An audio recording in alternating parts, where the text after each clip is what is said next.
உங்களை பத்திரிகையாளர், ஊடகவியலாளர் அப்படின்னு சொல்றதை விட ஒரு ஆராய்ச்சியாளர் அப்படின்னு உங்களை அறிமுகப்படுத்தின மூத்த பத்திரிகை நண்பர்கள் எனக்கு அப்படிதான் அறிமுகப்படுத்தினாங்க.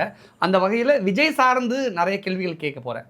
இல்லை, அது யார் சொல்லியிருந்தாலும் அது ரொம்ப பெரிய வார்த்தை. தொடர்ந்து நம்மளை கனம் கூட ரிசர்ச்சர் அப்படின்னு போட்டிருந்தாங்க. தொடர்ந்து தகுதி பேசிக்கிறது பெட்டராக இருக்கும்.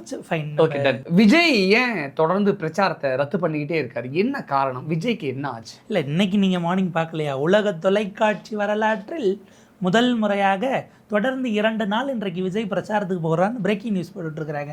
வழக்கமாக நம்ம தீபாவளி பொங்கலுக்கு அந்த வாய்ஸை கேட்டிருக்கிறோம். மாடல் கோட் வந்த பிறகு இன்றைக்கி 2வது முறை சென்னைக்குள்ளே, நல்ல வேலையாக சென்னைக்குள்ளே தொகுதிக்கு ஒரு ஏர்போர்ட்னு கேட்காம போகிறாருங்கிற வச்சுக்கலாம்.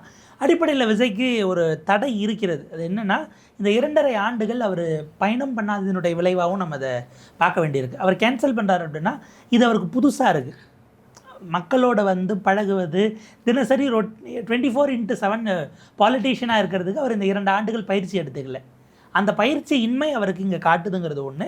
இன்னொன்று, அவருடைய அரசியல் ஆலோசகர்கள் அவருக்கு நீங்கள் ஒரு ரேர் எலமெண்ட்டாக இருக்கணும், எப்பயுமே இப்போ எப்போ வந்தாலும் யார் வேணாலும் பார்த்துடலான்னா உங்களுக்கான அந்த அந்த மவுஸு போய்டுன்னு ஒரு வேலை சொல்கிறாங்களாங்கிற